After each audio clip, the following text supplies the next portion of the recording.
Hey everyone, it's Robert from On My Turntable. Hope you had a great day today. It's Thursday afternoon. No coffee. I had enough today.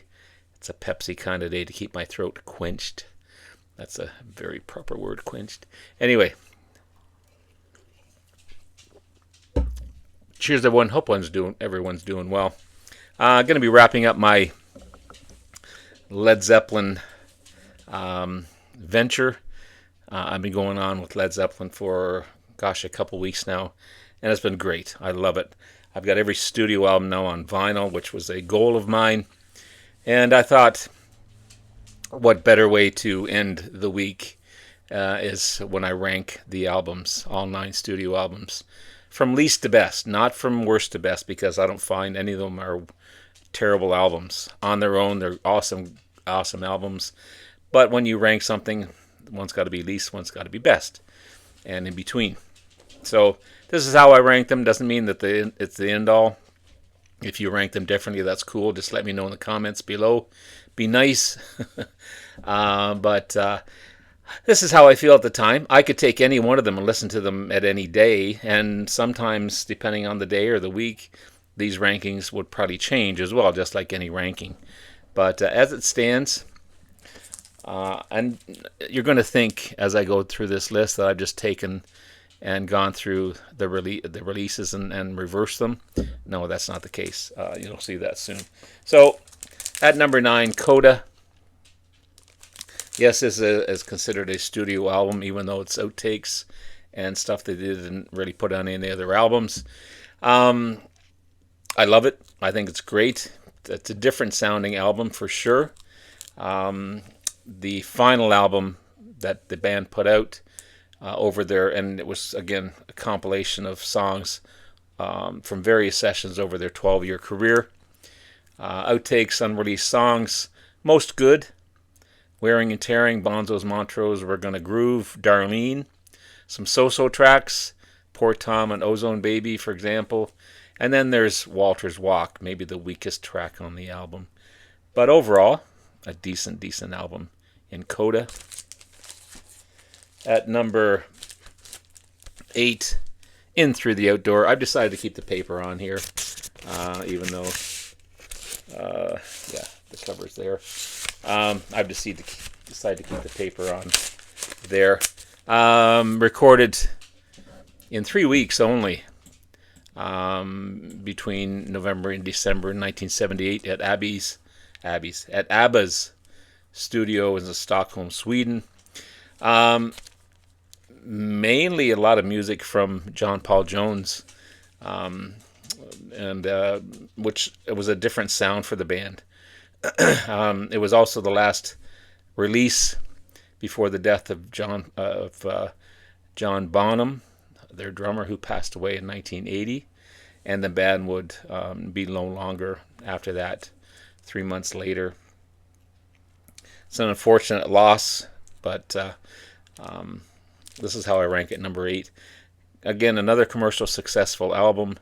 I've listened to it the last couple of days, and I really like this album, but I feel there are better. More synthesized bass music rather than their earlier heavier stuff that I kind of prefer from Led Zeppelin. But that's at my number 8. And number 7 is Presence, the 7th album by the band. 1976 release in the States and April 76 in the UK. Another commercially successful album. Hit the top of the charts in both British and American charts. Heavy guitar riffs. Some cool blues rock songs. Another monster of an album. But with Presence, none of the songs on here would fit on any other album put out by the band. I feel anyway. But a great album. That's my number 7. At number 6, you've got the debut of Led Zeppelin 1, or the debut, whichever you want to call it. 1969 release in the US and the UK. Mixture of original stuff worked out from their first rehearsals. Contemporary blues and folk songs mixed in together with this one as well. they were trying to compete with other big bands at the time coming out, like Deep Purple and Uriah Heep, and they did a great job in keeping up the pace with those bands. They only released one single, Good Times, Bad Times, backed with Communication Breakdown, which is always on classic rock radio. It's almost, you never want to hear it again, but still, overall, a fantastic debut album. One of the best from the band for sure. That's at number 6. At number 5, you got Led Zeppelin 2. I just received this one on vinyl not too long ago to replace my CD copy. The second album by the band, 1969 release in October in both the US and the UK. Full of blues-based stuff as usual. Heavy guitar riff sounds. Described as one of their heavier albums. 6 of the songs were written by the band, and then they had a couple of covers of Willie Dixon and Howlin' Wolf. Whole Lotta Lovin' was a big hit for the band off of this one. It was a commercial success, the band's first #1 album in both the US and the UK, and it's awesome. This could be higher at any day for sure. I love the cover of this one. I love spinning the wheel with the different covers. I always have. I just got this one on vinyl as well. Led Zeppelin 3 at number 4. 1970 release, both the US and the UK. Wide range of instruments played on this one. And John Paul Jones was emerging as a multi-instrumentalist. He played keyboard and stringed instruments and synthesizers and mandolins and double bass. You went from progressive, straight-ahead rock to folk rock to acoustic music. You've got heavy songs like the Immigrant Song, but you also have acoustic-based songs like the Gallows Pole. It's an amazing album. At number 4.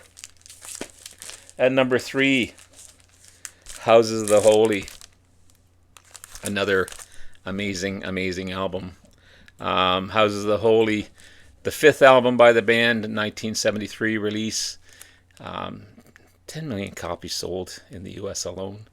Ranked number 278 on Rolling Stone's 500 Greatest Albums of All Time in 2020. This is a great album. Song remains the same. The Rain Song, Over the Hills and Far Away, The Grunge. I mean, just tons and tons of awesome hits off of this one. I think it's a fantastic album. At number 2, my introduction to Led Zeppelin way back. I mean, we're talking way back. When I was learning to play guitar, I wore the heck out of the album, trying to learn Stairway to Heaven, Led Zeppelin 4, or Zozo, or the Untitled album, whichever you want to call it. This is my number 2, 1971 release. Huge commercial success. Of course, the single Stairway to Heaven put them in the map for sure. I love this album. Black Dog, of course. Rock and Roll, The Battle of Evermore, Stairway to Heaven.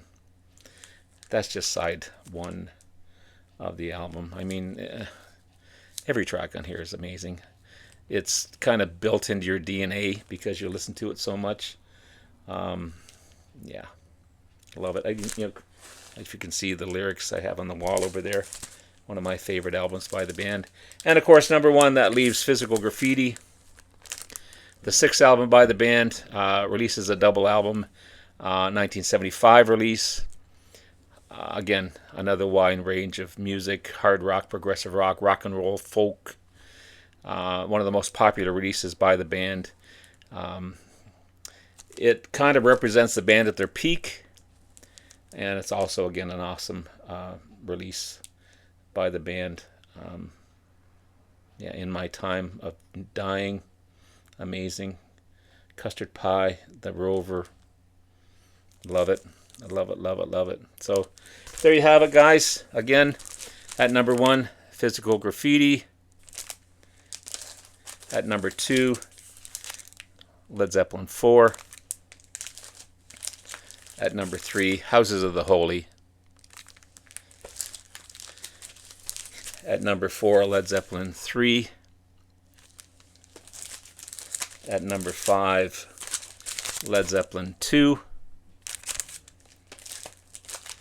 At number 6, their debut, Led Zeppelin. At number 7, Presence. At number 8, In Through the Outdoor.